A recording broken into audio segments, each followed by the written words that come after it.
The views and opinions expressed by the host do not necessarily state or reflect those of the company and its management. Furthermore, the views and opinions of the guest do not reflect those of the host, the show, the management, and the network.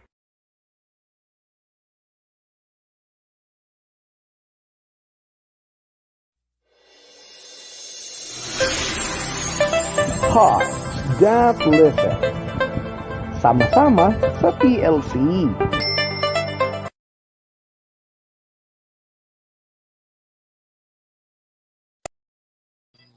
Magandang gabi. This is another night of Hearts That Listen dito po sa Talk Life channel. So before we will start our program this evening, I will ask everyone to take a moment of silence and we will pray for the repose of the soul of our good friend, kasama dito sa Talk Life channel, ang host ng ating Woke Up Like This.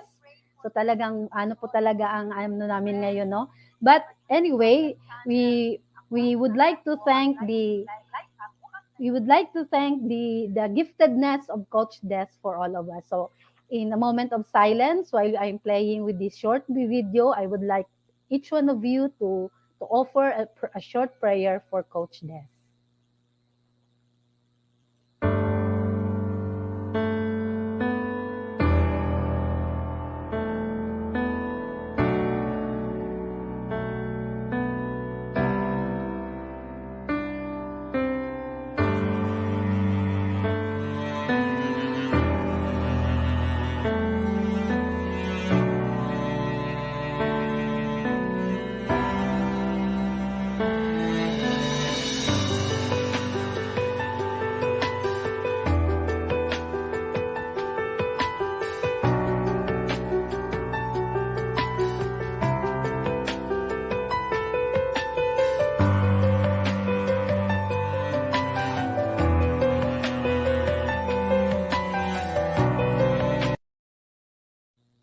Ayan. So, hindi man kami nagkikita ni Coach Des personally, no? We just met dito sa platform na ito, sa StreamYard, sa Zoom, but she truly, touched my life. So, magandang gabi uli. So, this is another light moment of Arts That Listen, Saturday edition.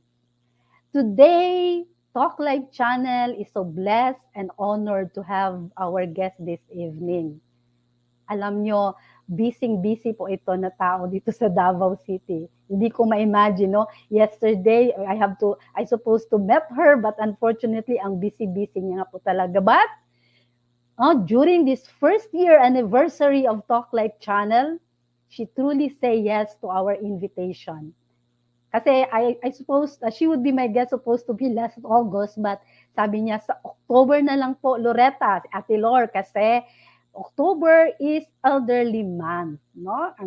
And then usually they will celebrate it as elderly week or elderly month. And ang tema po ngayon natin is mahalaga sina lolo at lola ngayong pandemya. But before we will go to that topic, no, we will have to start, no? As maybe you have seen our campaign poster, it's really aging gracefully. Talaga namang diyan tayo magsisimula, no? Maraming mga kasabihan o some of the sayings that will say, wag mong itanong sa babae ang edad, no? Say, do not ask a woman of her age. And sabi pa nga ng iba, tawag nito, wag tayong tatandang paurong, no? Dapat na talaga namang we have to move forward as we age. And then, ang iba, ayaw magsalita. If you will ask them how old are they, especially tayong mga babae, hindi tayo sasagot. But tonight is a beautiful night, no? How do we age gracefully? So, no, I introduce ko na po ang aking beautiful guest this evening. Okay? She is the beautiful wife of Attorney Teodoro V. Angel. And then she has a memory clinic at suite number 5, Begard Hall, Election Brothers Health and Wellness Center.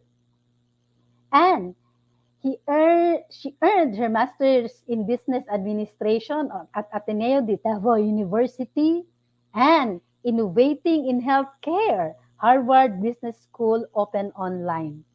And She finished his introduction to bioethics at Kennedy Institute of Ethics, Georgetown University. This is still an open line.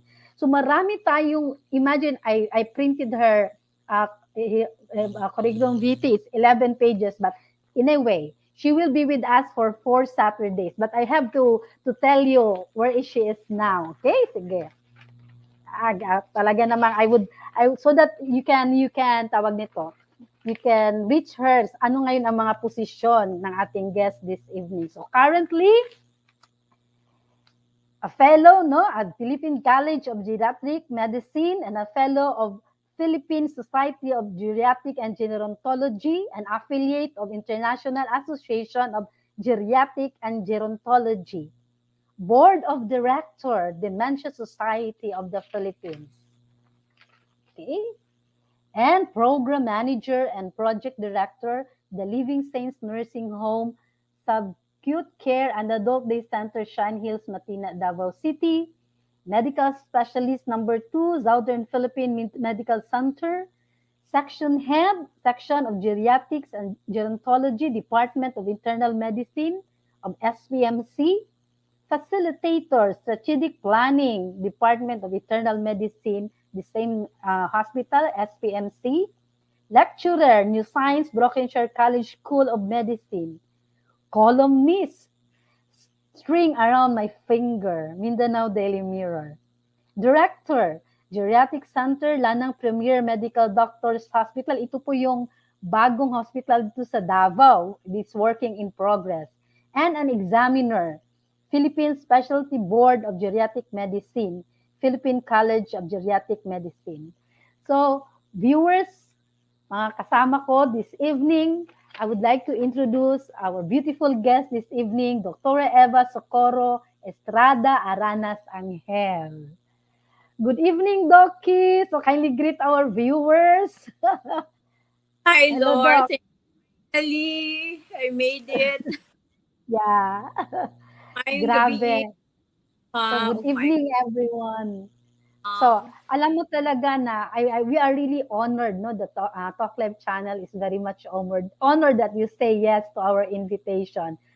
Kasi alam ko naman na you are so busy, no? Alam ko, imagine, sabi mo nga sa akin sa ating convo last night sa Messenger, sabi mo na, what time ka na nga kumain ng lunch mo? Imagine, supposed to be it is dinner time, but sabi mo lunch. But anyway, so I am very excited with the topic that you're going to share with us this evening, Doctora. It's really aging gracefully, no? So we have to accept it because that's a reality. So, Doctora, kindly greet our viewers and say hi to your fans. We have may mga greetings na tayo na ayan. Ate Aida Manasa, na hi Loretta and Doc Eva. Good evening. Buddy. And So, I am honored. Hello, Doc Eva. Madeline Gerson, Doc. Hearts that Listen. Okay, Listen. Doc. Doc, kindly check your microphone. Parang putol-putol po kayo. But it's okay. Sige, please. Medyo malayo kasi ako sa mic. Sige, yan. That's good. Mas maganda yata yung ating dry run kagabi. But better now. Anyway. Okay, better now. So, narinig kaya ako ng aking mga friends. Hello, good evening. For watching and listening. It's my first time at TLC. Yeah, wow. Thank you very much. You are very much honored. So, what is it, Doc? We age gracefully. Ano pala yung bakit kailangan talaga natin? Na alam ko, I'm 50s. Ikaw parang kakapatong mo lang ng 50 last July. So, suswertehin. I will be 54. Yeah. So, graceful aging. Basically, I have 3 takeaway message for tonight. So, let's just keep it rolling, no? Yeah. We'll start with, when it comes to aging, there has to be acceptance. And then, your attitude about aging will really matter, about what your aging will be like. And it is also the time where you can start or pursue or maintain a different interest. So for those who have been so immersed in their work and are now retired, now is the time for you to enjoy things you've been wanting to do. Wow. Mhm. So, yung pag-accept, Doc, no, it's really some of, maybe I do not know if you met some patients na talagang minsan may mga tao talaga na very hard for them to accept. Sana makinig din sila or sana nakikinig sila pero hindi ko naman sila papangalanan. It comes to acceptance. Ang dami kasing problem with aging, and one of the reasons na mahirap siyang tanggapin is that experiential, di ba? Experience pains. Masakit na yung tuhod, or kung medyo vain tayo ng konti, and I'm guilty of that, medyo laging nakakulay yung buhok.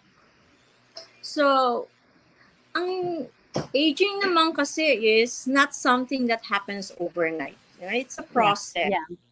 So, the Lord did not make the whole cycle of life as something na automatic, na katulad ng mga bata na may developmental stages na 1 or 6 years old, 6 months old, dapat you can hold your head up, or by the time you're 2 years old, you should already be able to say 10 words in your vocabulary. Hindi ganun kasi yung aging. And it's an individual process. So I cannot give a blanket statement about what aging is actually like.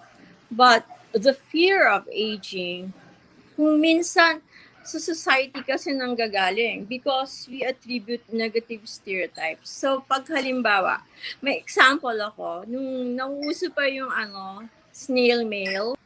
So, punta ako ng post office. May nakita 2 bagets, nakapila ako. Tapos, yung isang teller sa post office, medyo matanda na. So, mahaba yung linya niya. Samantalang yung sa kabila, mabilis.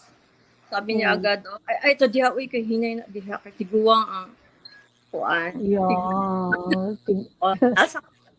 So, the thing is, I usually start my talk by asking people or asking my listeners, especially my students, with a story or an anecdote. For example, you have a patient who cannot talk, who cannot express what he wants, tapos natutulog sa umaga, gising sa gabi, hindi nagsasabi kung kailangan mag-change ng diaper kasi umiihi na lang, yung mga ganon. So, I asked them kung may ganon kayong klaseng pasyente, what will you feel? Most of the time, talagang, ay, doc, it's very stressful. Doc, it's a very challenging situation. O kaya, ay, doc, baka pwedeng yung nursing home, kaya kukuha ko talaga ako ng caregiver, or may inis ako, or magiging irritable ako. And then at the end of the anecdote, malalaman na ito ng mga estudyante ko. But at the end of the anecdote, sasabihin ko, what if that patient I'm telling you about is a 6-month-old baby? How would you feel? So, ayan, iba na naman, bigla naman kakambyo. Sasabihin, I don't, kasi cute naman yung mga baby. So, what I'm trying to say is that may mga dapat baguhin sa society, and there is a name for that, and they call it ageism. So, ageism, but this is something na talagang pinupursue at siniseryoso ng mga people's organizations, no, and NGOs, katulad ng Coalition of Services of the Elderly. Ito kasi yung affiliate ng HelpAge International na ang daming tulong na naibigay sa akin during my training kasi nililibre ako ng program sa England. So, ageism, basically, simplihan na lang natin, halos lahat ng negatibo na stereotypes binibigay natin sa older persons. Halimbawa, ay bungol-bungol na siya kay tigulang na, no? Hard of hearing For already kasi example, matanda na. yeah, for example, naglalambing lola na, pa-check up naman tayo, sakit na yung likod ko, apo, no? Ang sabihin, so si lola, expected talaga yan kasi matanda ka na. No? Parang ganon. O kaya, hala, limtano na lagi si lola. O bakit nagiging malilimutin si lola? Pa-check up kaya natin. Ay naku, wag na. Kasi naman matanda na. No? So, a lot of people would just let these things and changes perpetuate, no? Magpadayon or magpatuloy on account of the person's age, not considering that by seeking help, seeking professional help, or a wellness check will actually make the quality of life of the patient or older person a lot better. So, yun yung ating unang lesson is burahin ho natin sa ating pag-iisip at burahin na rin natin sa ating lipunan yung kataga na kapag nakatatanda ay wala nang kwenta o negatibo na ang mga pananaw dahil lang sa kanilang edad. Kaya nga siguro, Doc, no, some of us would really fear aging, no? Because of that mentality, yung mga ganyang stereotype na sinasabi mo, no? Yeah, that's a concern. That's like it's a societal or psychological concern. Iba pa yung fear because of aging, ang daming pains, no? So if you don't prepare yourself for aging or sa ating pagtanda, then siguro mas nakakatakot yun. For example, you have allowed yourself to become very overweight most of your life, then magkakaroon ka ng osteoarthritis, doon ka matatakot. Dahil ang sakit-sakit, hindi ako makakatulog. O dok, ni man lang ako makalakad. Tapos ayaw mong gumamit ng tungkod kasi sasabihin na matanda ka. Ang dami kong ganon. Sabi ko, sir, bakit ho pa yung ginagamit ni ma'am na tungkod? Sabi, doktora, maarte. Baka sabihin daw matanda siya. Sabi, sir, medyo matanda naman po talaga si ma'am. Parang ganon. So, mga makadawat, those who cannot accept that, okay, that's the real age. And there are some people also who tend to overwork and still do the things that they used to do na when they were in their younger years. So halimbawa, ilang batya o ilang loads pa ng washing machine or labada ang kanilang ginagawa. Ayan, tapos natamaan ako dyan kasi yung nagtitiptoe. Kasi yung buong timbang ng katawan mo dadali ng paa mo lang. So, nagkakaroon ng back problems. I think that's the whole point na sinasabi ko ng acceptance. May mga tao din na hindi nakakatulog pag may alikabok yung kanilang mga mesa o kaya yung bintana. Sinasabi ko na minsan, ma'am, wala naman hong namamatay sa sa alikabok. Pero meron ho pag natumba o nahulog ho kayo at nagka-fracture. So, acceptance in the sense na there are things that we can no longer do. And this is because may mga pagbabago din from the health or body physiologic standpoint sa katawan natin.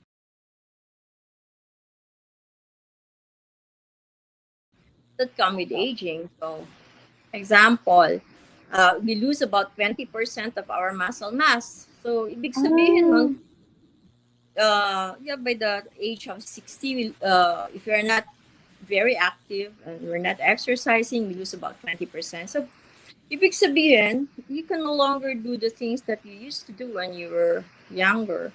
And I'm not saying that you don't do anything, but maybe just go slow. And for example, ito ngayon nauuso. Ang lagi kong naririnig, Doc, pag straighten ko ng likod ko, karga ko yung paso, may narinig ko akong tunog sa likod. Or sa Bisaya, pag aswat na ako sa paso, when I try carrying the pot, something, there was it's sound on my back, no? So, x-ray. Tapos, so, ayan, ganun yung nangyari sa likod nyo. Yung mga ganun na, floor. So, Yeah, ang that's acceptance. right. So before we will move forward, we will recognize our greeters this evening, Doc, no, yung mga live viewers natin. So sabi ko na kanina, nandiyan na si Ate Aida. And then we have, ito po ko, Doc, Madeline Garson. She is your Hi! friend? Yes! Madeline and hello also Madeline. to Tony. I hope Tony's watching with you. Ito, kilala mo ito. My beloved husband. Si Joel. He is also watching. He is also watching. Sabi nga niya sa akin, kasi tawag dito yung sabi mo yung watching machine na overload talaga yan. Akala ko daw bata pa ako. And then pagkagabi, yan. And then, appreciative, a very beautiful guest. Wow. That is from Ate Aida. Miss ka na talaga nito. Antonio G. Moran. Yeah, she's hello, sir. Thank you for watching. Sabi ko na nga ba eh. And then we have Teresa de Peralta Bautista. This is one of our followers here in Talk Life channel po. Thank you for watching po, ma'am. Sino pa? Okay. Sabi ni Tita Aida, ouch, talagang tuhod. Ang tuhod talaga. Yes, Doc. Diba, dati akong tumatakbo. Tapos, oo, ayan. Yun na nga, nag-overtrain ako kasi may hinahabol akong half marathon sa Singapore. Yeah, I know that. I was still at Election Brothers that time. Overtrained. So, bigla na lang, parang ang sakit-sakit na, hindi ka na ma-stretch. Pag naglakad ako, minsan nga niloko ako ng isang di ba nakita mo ko dati 6-inch heels, di ba? Yeah, grabe. Mini skirt.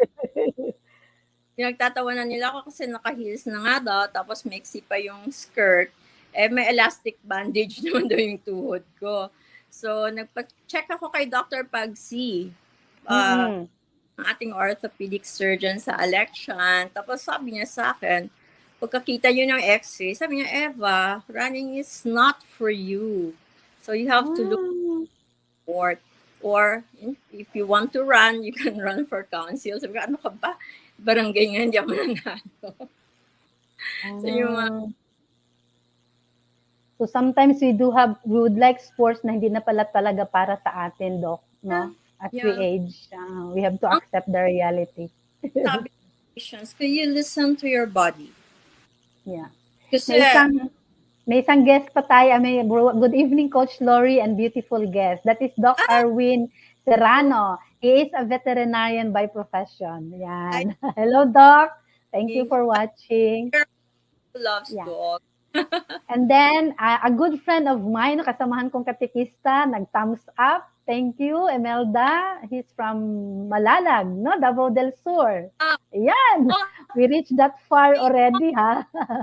May connect kami sa Malalag. Yung mga sa Malalag, baka kakilala niya. Yung mag-anak namin. From the family of... Doc, may question. How do you approach aging na di kakantsawan ng feeling bata? Good evening, Talk Live Channel. New listener. Thank you, Ann Ali. So how do you approach aging na di kakantsawan ng feeling bata? Paano daw? Okay. Alam mo, you need to surround yourself with people who are like-minded as you. Para bang, we have, alam mo, by convention, certain age would also call for, some degree of appropriateness. So, para bang, alam mo yung may proverb tayo, or may salawikain tayo dati na nagmumurang kamatis. Di ba? Alala mo yun? Yeah, naalala ko. Trying hard na maging bata. So, I have two points of view dyan. Una, gusto mong magmukhang bata in spite of your age and you're happy about it, then go for it. I mean, correct. life according to the way you want it and not according to the conventions or what is expected of you by other people. You don't live your life to please other people, di ba? That's one. Second is, siguro, huwag naman masyadong pasobrahan. For those naman kasi na I stopped doing this na. In spite of their age, talagang super tattered yung mga pants o kaya talagang super revealing yung mga clothes. So, kahit pa paano, siguro, even if you browse the net, may mga sinasabi na outfit appropriate for the 50s or the 60s. May mga ganang station. So, and also the way we behave or the way we comport ourselves, no, in front of others, so that kahit papano, we will earn the respect of the younger generation and our colleagues in regard to how we behave or how we, how we speak or the language that we use. Ngayon, Ana. So, I hope Ma'am Anli, na ano po kayo ni Doktora. So, sabi ni Ate Aida, sandali, talbog daw siya kasi 4 inches lang sa kanya, sa'yo 6 inches. Ang heels. And tapusin ko lang, Doki, ha? So, good evening. Hi, Sir Andy. Thank you for watching. We miss you. Please give your comments and your may talaga ito si Sir Andy. Marami itong mga malaki ang ulo din, maraming mga inputs din at mga tanong. Hey, thank you for watching, Sir Andy. So for those of you who are with us, please, you can ask, pero hindi tayo mag-telemedicine, ha? Kasi makakabutan tayo ng alas 11. We just focus on our topic, no? We age gracefully, no? Ito ba kailangan ba nating katakutan o we have to accept it, no? That's our theme for tonight. Sa sunod na mga Sabado, baka yung mga tanong ninyo Dr. Eva could answer that. And before anything else, kasi hindi ko nakita, so thank you for watching, Ate Mercy Tabuklin here of Davao City. Sige, Doc. So aging, acceptance, or talaga namang we should not fear it. So we continue, Doc. The second one, kasi first is acceptance, no? The second, attitude. Your attitude toward aging. So, attitude in the sense na if you are someone na talagang defined by people around you, you know, the aging process maybe masakit man pakinggan, but this is the reality. The aging process is a period of losses, no? Loss in the sense na kung pag-usapan natin yung katawan. So, we cannot see very well na, no? Hindi na tayo nakakakita ng maayos. So, eyeglasses. Yung iba talagang kailangan na ng eyeglasses pero ayaw pa rin. Kasi nga, di ba? Nakakabawas ng beauty points or pogi points. Some hearing impairment. Kung minsan din, malilimutin. So, there are other things. Losses also in the sense that yung mga anak mo magmamigrate. O kung only son or only child mo, o kaya may paborito kang apo, hindi mo na makikita physically, so matatakot ka na niyan or malulungkot ka na niyan, you get into depression. So, hindi ka satisfied ng FaceTime lang, hindi ka satisfied ng voice calls, or period of losses because that's the time also when you lose your partner, you lose your friends, you lose your self-esteem because you retire. Diba kung minsan, top-notch top-notch ka na executive. Talagang, lakad mo pa lang, yung patak-patak pa lang ng sapatos mo, o kaya ng lakad mo, talagang nanginginig na yung mga nasa opisina. And then, all of a sudden, retired ka na. Makikita ka nila sa, hindi ka man lang pansinin. Diba? Samantalang, kung nasa opisina ka at medyo ikaw pa yung boss, nagkukumahog. Kahit na kung ano yung small. So Yeah. that's also something that's considered a loss in terms of self-esteem. There are a lot of other things, no? When it comes to losses, you lose your pangkabuhayan when you retire kasi mag-aantay ka pa ng Pension. bago dumating yung Yung some pension. really work very slow in our system. So, yun, nakaka-dismaya ka minsan. Tapos, ang isa pa sa atin, alam mo yung iniiwanan ka na lang sa caregiver o kaya sa kapitbahay o sa isang kamag-anak na hindi masyado maganda ang pagtrato sa'yo o kaya walang malasakit. Kasi nga, kailangan mag-OFW dahil wala masyadong opportunity sa Philippines. This is something that we have observed since the 90s, and we call it the diaspora of our Diaspora. Yeah. our biggest export has always been our labor force, and lately some doctors even opted to become nurses just so they can get to the country. Merong panahon na they would say anywhere but the Philippines. So that's also para bang kinukuha nila yung mga nanay from the farm papuyuan, no? They would want them in the city para lang magbantay sa mga apo. So, yun din yung isang well, of course, it would be good and it would feel good to be useful, but in a way, restricted or constricted din yung kanilang activities because they can no longer enjoy, for example, their cenacle o kaya their prayer meetings kasi nga magbabantay bata sila. Yung mga ganun. In terms of losses, yung stress meron din kasamang stress wherein kakailanganin mo na yung well, this is a most often used phrase or cliche na paradigm shift, no? Na naman ng perspective na the usual saying na glass half full, it's actually matter of defining whether you are a pessimistic person or an optimistic person. Kasi may mga tao na, alam mo na, inuulan na ng hindi naman kamalasan, but inuulan ng, well, we all have our crosses to bear. Wala naman yatang tao na walang problema, gaano ka pa kaya. So, even those who have all the resources and are blessed with material things, they get into depression. But look at some of the people now, they get by with daily wage earners, pero they're happy. Kasi wala silang hinahabol na post-data checks o hinahabol na mature na loan. Kaya, it's a matter of attitude talaga. Okay. So, Doc, marami na tayong mga comments and may mga question na. Mas maganda, no? Our viewers this evening are so engaging.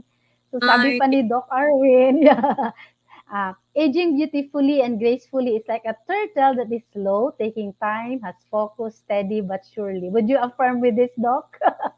Yes, I'm about to emphasize that in regard to attitude, we shouldn't really be that scared because if you knew that you prepared yourself for that, by starting yung bata pa, healthy attitude, healthy food, healthy lifestyle.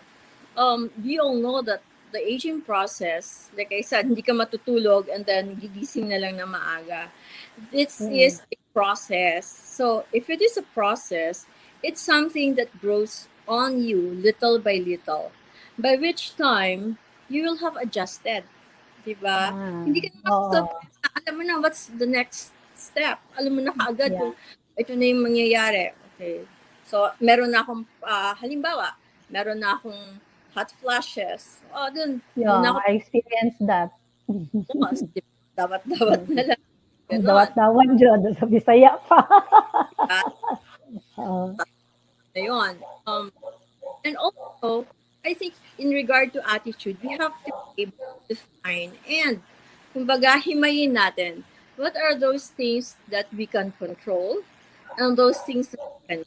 Kasi those things that we cannot control, yung bang alam natin na nas hawak ng Diyos or higher power, yung mga bagay na yan, there's no sense worrying over them. But focus on those things that we can control. Focus on those things which are our. So, ganun yung attitude dapat sa aging. So may kasamahan ko po ito sa San Pablo Parish before. Thank you, Lord. Very informative kaayo, labi na sa among mga senior. Thanks, Doc. I used to go to our center also, Doc. And then sabi pa ni, how do I read ni Ma'am Garzon? Sad thing when I see parents taking care of grandchildren. Yan, sad thing daw for her. Sabi ni Ma'am Mad.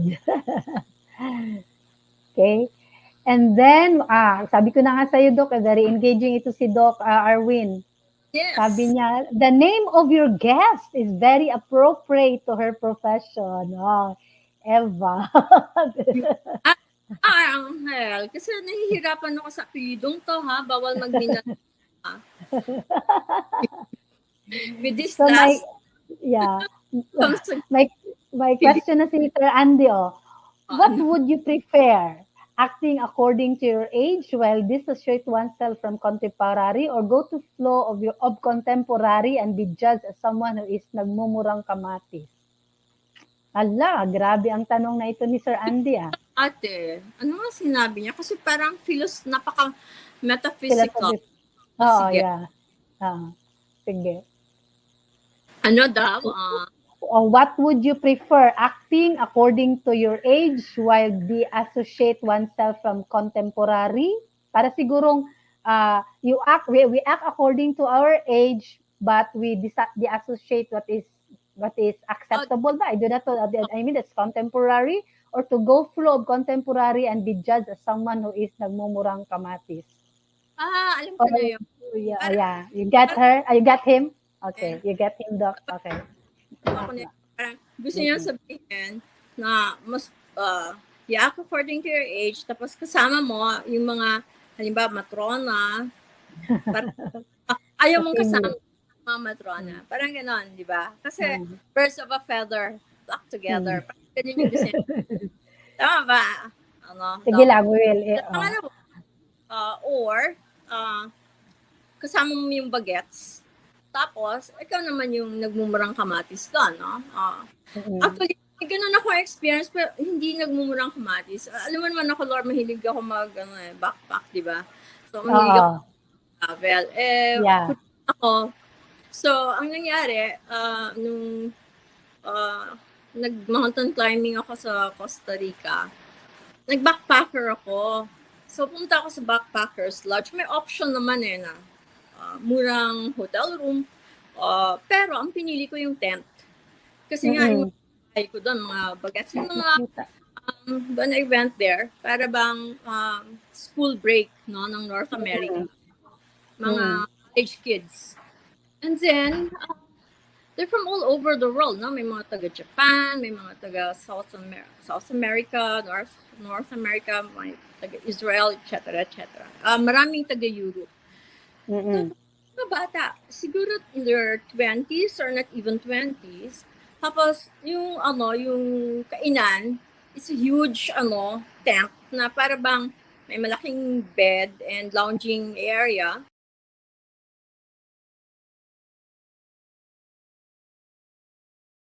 Tapos, mesa namin, para mga kiosk lang na that will, encourage people to,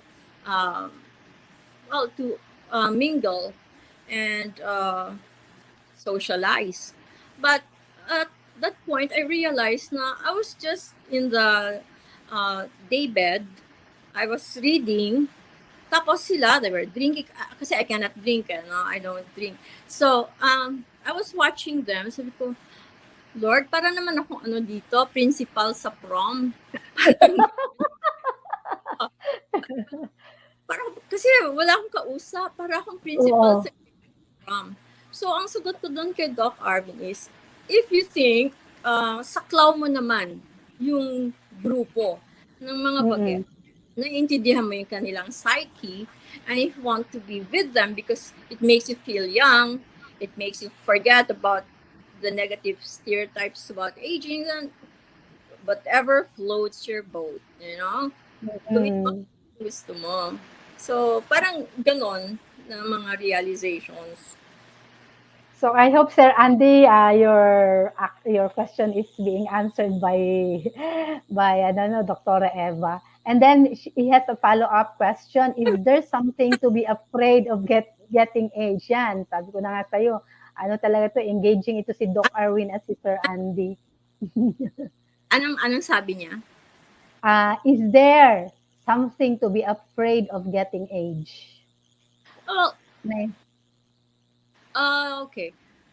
Alam mo, ang older population is heterogeneous. So when I say it's heterogeneous, no one has the same experiences that will make or define your aging process. Kumbaga, kung ano yung naging experience mo when you're younger, will probably affect how you age. Now, if you're a bitter person and unforgiving when you were younger, most likely, you are going to be that kind of person.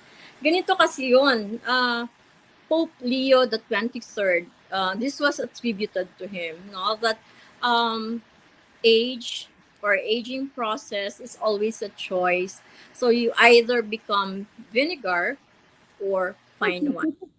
So, Wow. your choice. Maganda, no? Ay, di ba? May mga tinatawag tayo grumpy old men, cranky old women, and you can be fine wine if you like, or cheese. Parang ganon. There are people who are actually getting more beautiful in spirit, in their psyche, in their attitude, as they age. You don't even have to correlate or match that with the changes in their physical appearance. Kasi sabi nga ni Victor Hugo, yung sulatata ng The Hunchback of Notre Dame, sabi niya na, ang sabi niya, something about wrinkles wrinkles are beautiful daw if they are carried with grace. But sa tingin ko, ang gusto niya sabihin doon na every wrinkle actually tells a story. So, there's really nothing to be ashamed of. Afraid of. We have these things. These are like signs of the times or the patina of time in our body. But at the same time, they are reminders of what we have endured and what we have undergone and what we have experienced that made us the kind of persons that we are now. Alam mo, among my mentors, I can say this, the older they become, the more humble they get.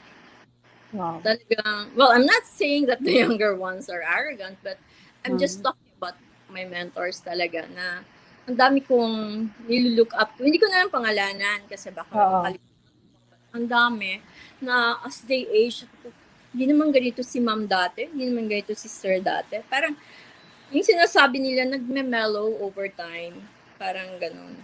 And I think it has something to do with some epiphanies. Alam mo naman, familiar naman tayong lahat, no? Dun sa, sa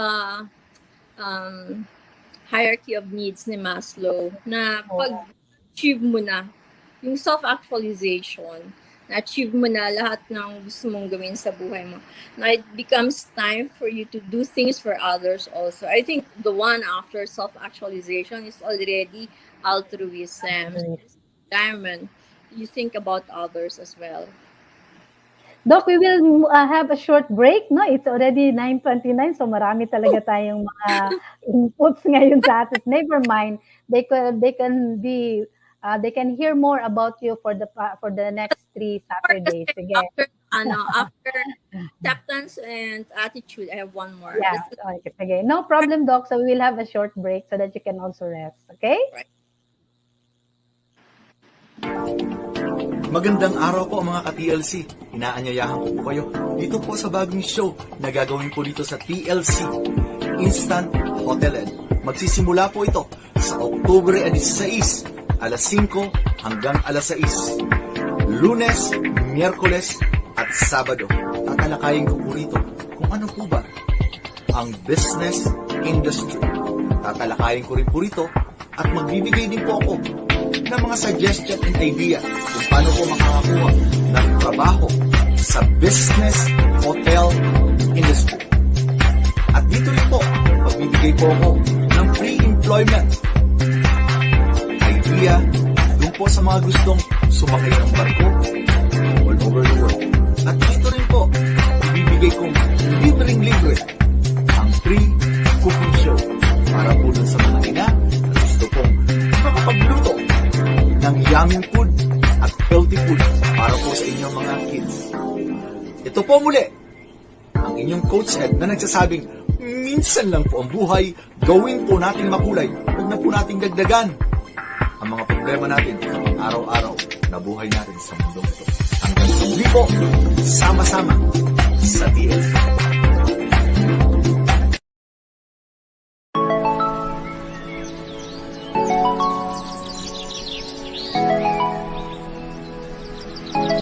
Mabuhay!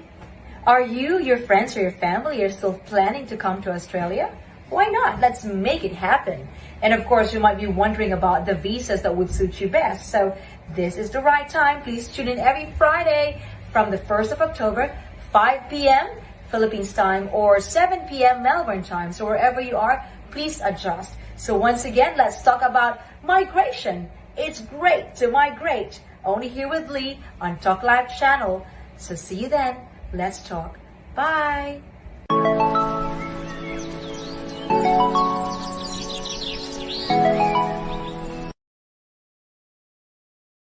David's Faith Insulin Plant Wine is made from insulin plant extract with infusion of healthy fruit sourced from certified organic farms such as Guyabano, dragon fruit, and Bignay. Powerful mixture now offers wonderful health benefits. The first all-natural insulin wine helps lower blood sugar. Insulin plant wine, organic, natural, ligtas at epektibong pampababa ng blood sugar. All-natural, FDA approved. Award-winning product. For your inquiries, orders, message Talk Live Channel's FB page. Call or text 0917-887-3227. Okay, we're back. So, grabe talaga, no? Very engaging ang ating gabi ngayon kasi marami talaga tayong natutunan with Doc Eva. So, I would like to welcome back na Dr. Eva Angel. Doktor, maano ko talaga ma-interchange, Dr. Eva Aranas Angel. Okay, Doc, so we move for the last topic that you would like to share with us. Yeah, So we have... Lord, may ako din about my engagement or involvement with Lanang Premier. Active staff ko, but they plan, the original plan was for me to have a Cheria center. Pero ginagawa pa ngayon. Yun. Ang thing is, doon ako sa di ba? Sa letter T, tama ba? So, accept food. Ito na.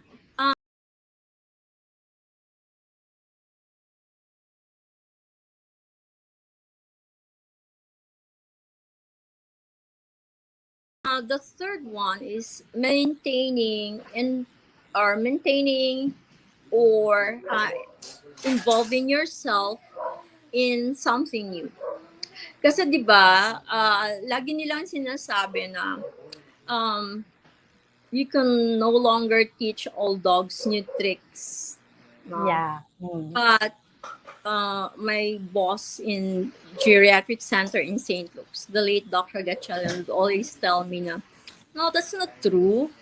You can only, people still learn, and learning only stops in the grave because you can still teach older persons new things, except that it takes a lot longer lang, for some things. So, tiyaga, di ba?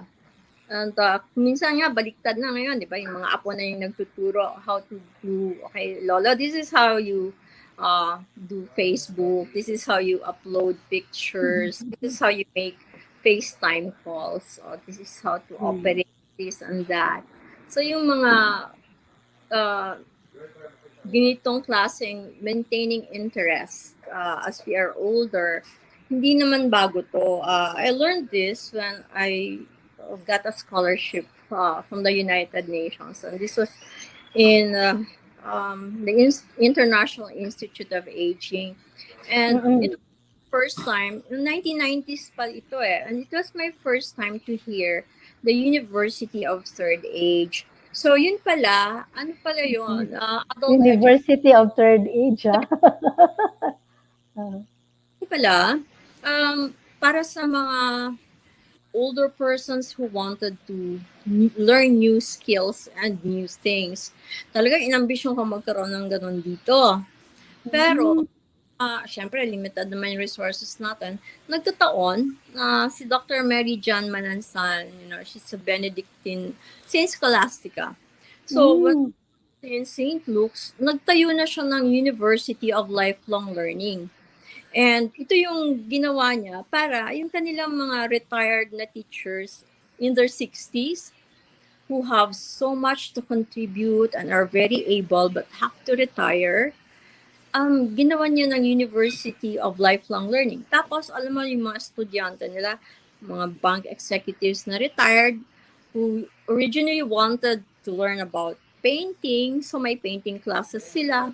Or those who want to know about art appreciation, so may ganun silang klase, yoga among the older persons, at meron din silang yung mga tours, no? So, yun pwede mong gawin at magkaroon ka ng ganung klaseng interest when you are older.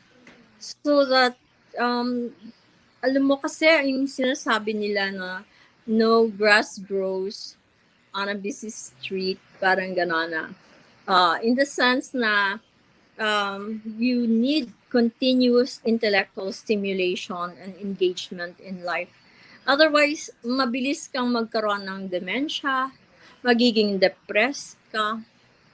May isang interview, MacArthur Foundation is a search firm in the US, parang siyang Gallup polls. Out of the 100,000 older persons na in-interview nila, ano yon sa buhay mo na magkakaroon or magbibigay, nasa tingin mo, magbibigay sa'yo ng magandang quality of life? Ang sabi nila, number 1 is ample good health. Ibig naman, hindi naman nila sinabi na walang sakit, no? Talagang nagkakaroon ng sakit, which probably will be our next topic next time. Next time, or degenerative diseases. So, but not too much.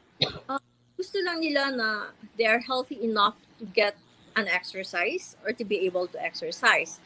And then the second one is to have at least continuous social networking. Hindi yung networking na business. To have friends. At sabi nila, you get by. Kahit na muna lang mga kaibigan mo, pwede na yon as long as you get in touch or may kausap ng tao. When I was in Japan for a convention and I visited some homes, nakakalungkot nga kasi nilulutang nila yung idea na may robot sila na companion for the kasi diba, small but they have 330,000 ilan ba tayo? 110 million, no? So they have 330 million population. Sa Asia, sila yung isa sa pinaka-longest living na population in terms of longevity and even more so for Okinawa. So, when it comes to looking after older persons, talaga bang nawawala na yung human touch? Imagine, may robot na who will tell you the weather today.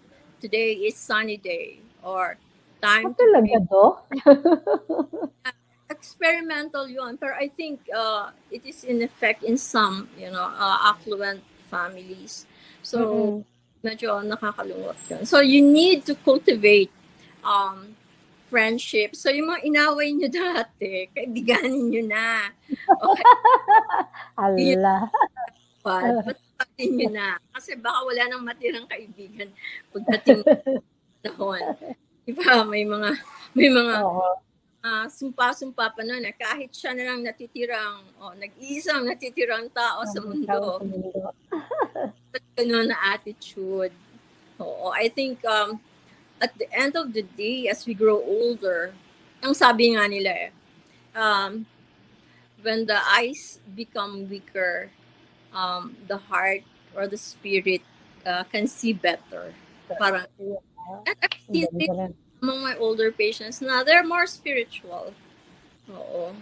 Hindi yung naging spiritual lang dahil nagka-cancer ka, kaya nagkagaroon ng ganitong katalagman or calamity in your family, but really because there are changes, no, that you have to do, because you have to prepare also. We cannot be on this earth forever, diba?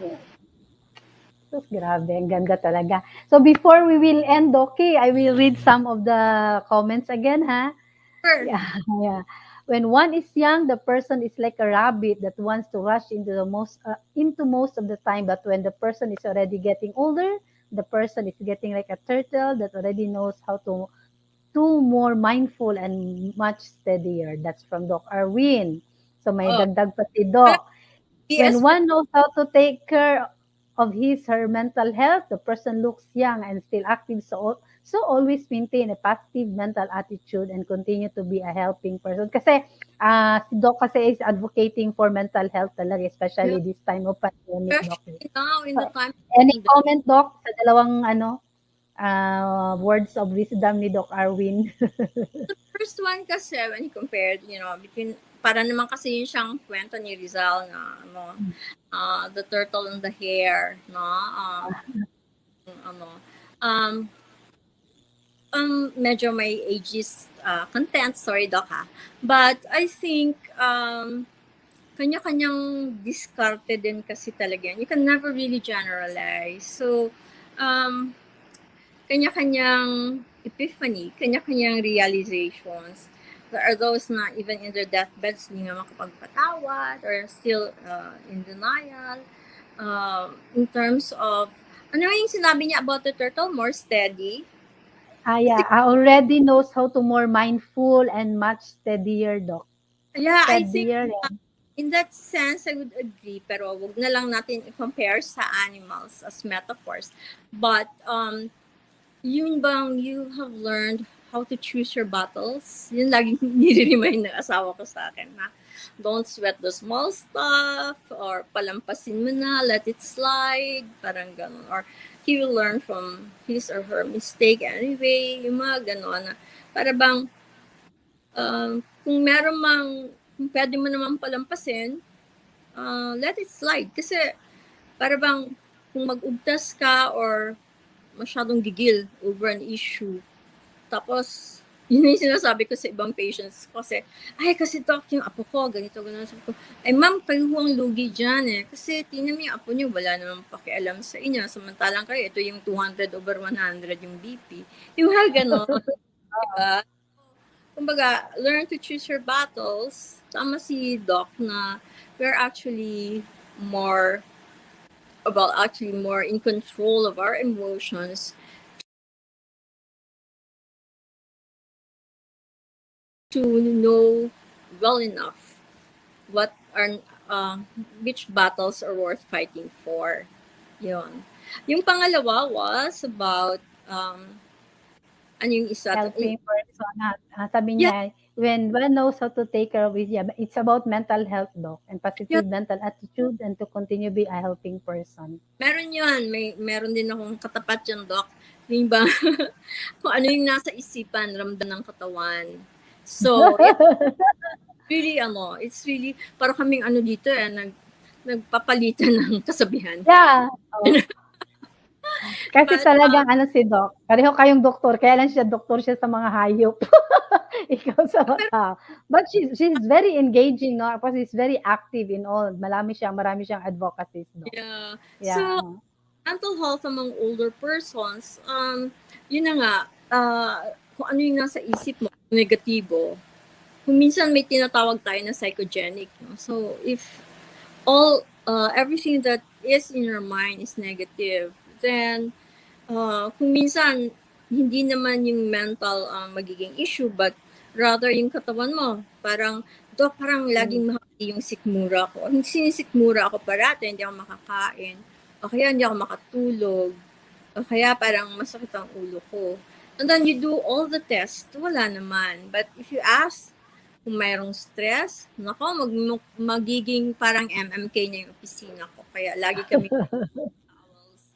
Oo. So, sometimes they actually are thankful that I asked about these things, no? Masakit namang aminin, pero talagang ganito ang nangyayari sa pamilya ko. Sabi ko, ma'am, sa tingin ko, doon na muna tayo mag-umpisa, saka na muna yung ibang issues. So, yeah, he's correct na talagang I stand by also my own version where I'd say kung anong nasa isipan, ramdam ng katawan. So, if you keep positive and optimistic outlook, then yeah, you will radiate. Diba? Parang ganun. Parang sa iyo ko yata yung nadinig na during our mga light conversation lang sa office na sabi mo na yeah, that's from you na yung sometimes yung sickness ng isang tao, isang matanda, sometimes hindi lang talaga sa puso no yung mga experiences of tawag nito, yung mga depression, yung nakakaapekto, yung family problems, no hindi talaga galing. No, that's what you're saying, no, na may negative ng mga results. So, sa iyo ko pala natutunan yung Doc, no, I remember. Na, minsan ang isip sobra masyado, no, na, minsan nauuna pa, kaya naapektuhan ng katawan. Wala po. Yun bang, halimbawa, yung mga laboratory results, tapos hindi nila ma-interpret, or hindi pa nga, tapos wala namang kinalaman, basta wala silang makitang word na normal, hindi na makatulog. So, ma'am, pag saka na ho kayo mataranta. Pag nataranta na yung doktor nyo, nakasmell ngayon So, okay pa. Yan. No? So, talaga naman. Hala, it's 9:47 in the evening. So, no problem. So, may may susunod pa po. Kasi po, 4 Saturdays po nandito sa atin si Doc Eva, and we are thankful for that call, Doc Ev, no?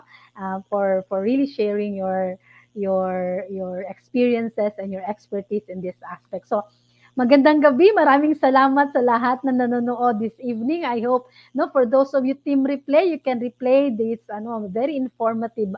This is really a high time for all of us to really listen and malalaman natin, especially for us na naging malapit ng magiging senior citizen. I'm so excited na mag-dual citizenship na ako, Doki. Sana ma-invite natin yung mga older persons as listeners next week plus chronic diseases or degenerative diseases in older persons. Tsaka may time pa tayo, magpasalamat lang ako sa... Sige, sure, Doc, of course. I would like to thank, again, Dr. Hector Bobby Nazareno of Partners in Plastic Surgery in MDMRC. Doc and your staff, you're all amazing. Chawi, Phil, and Dr. Viri, thank you so much. And I'll see you soon. And yun lang. And thank you so much to all the listeners. Salamat po. Salamat. Thank you, Doc, for a very informative and engaging night. No, I hope na marami akong natutunan sa iyo tonight. No, I am also challenged, no, to accept, not to fear, and for me, no, as what you have said, kahit nasa edad, no, ako, this is I'm now on online teaching, so I have to learn how to do it. So minsan nga maano na ang mga anak ko. So, paano na ito? Mataranta na kagad ako. This is a new thing for me to be hosting or to be an anchor. No, this is a new learning for me, Doc. So, yeah. So, sabi ko nga as we age, so we have to engage in a new skill and a new talent na madi-discover pala natin. So, thank you very much, Doc. So, last message to the viewers, Doki? Last message? Okay po, when it comes to graceful aging, tatlo lang po. Acceptance, our attitude towards aging, at ang aking apela po sa lahat ng members na ating society. mula sa mga bata hanggang sa nakatatanda, ay alisin po natin yung negative stereotyping to older persons. Ang tawag po namin dito ay ageism. So kung halimbawa po, nagreklamo siya ng isang sakit, hindi yon ay dahil siya ay matanda, yon ay dahil siguro talaga may sakit po siya. At pagbigyan nyo kung kailangan ng medical attention. And then the third one is maintain your interest in life by engaging in new activity. So, kasali na rin ho dito. Yung example, Lord, na si Grandma Moses kasi, di ba yung famous painter ng mga, ng mga bulaklak? Oo, Alam mo, oo. punta sa painting kasi nung mahilig siya mag-cross-stitch pero nung naging 80-something years old na siya, nagkarayuma na, so nahihirapan siya sa fine motor movements niya. Yeah. So, naging painter siya. Sikat pa rin naman siya. No? So, from cross-stitch, from cross-stitch, nag-painting siya. Another one, yung si George Bush, nag-try siya ng yung tatay, yung si George H. Bush. George H. Nag-try siya ng skydiving at nagsa-skydive siya, although tandem, nagsa-skydive siya every year and celebrated his 90th birthday with a skydive. Ang pinakagusto ko sa lahat, si Jimmy Carter, kasi sinasabi nila na hindi naman siya magaling na presidente, tinalo nga daw siya ng katulad ni Reagan na B-movie actor, but until now, he's reinvented himself and para bang naging poster boy siya ng Graceful Aging. He won a Nobel Prize because of his work for Habitat for Humanity. He never I've heard that. he never really stopped volunteering.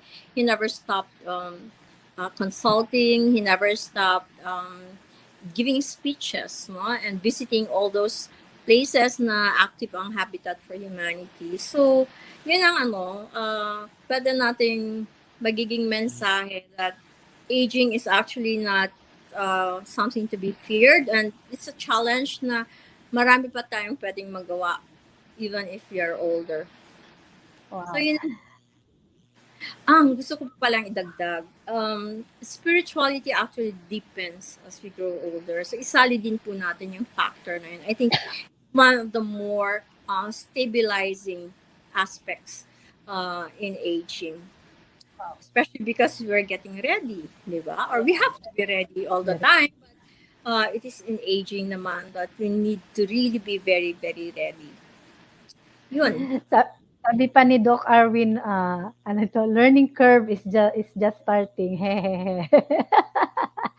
Alam mo naman talaga ito si Doc, no? I know, he's the new 40. Alam mo, isa tong sa example na sinami mo, Doc, na agabig ang engagement ni Doc Arwin sa yung advocacy niya. So, he will always be part of niya. Marami siyang mga involvement at his age at this time. Hindi naman lalaki, hindi naman babae si Doc Arwin, no? So, how old is he? Doc, nag-interviewer pa. Doc, na-challenge na si Doc Ev sa iyo, ha? Maybe next Saturday you can join us. You can anchor with us, no? Di ba, Doc? No? Kasi marami itong involvement. Ano pa nga siya? Sabi niya, healing, discomfort, acceptance, growth. Okay, thank you very much. And may pahabol na nanonood. Si Ate Berna Hostiniani. She's watching from USA po, Doc. Ate ko po ito. Kasama mong katista. Yeah. Sabi ko nga sa iyo, we are all over the world, no? So, thank you very much, Doc. So,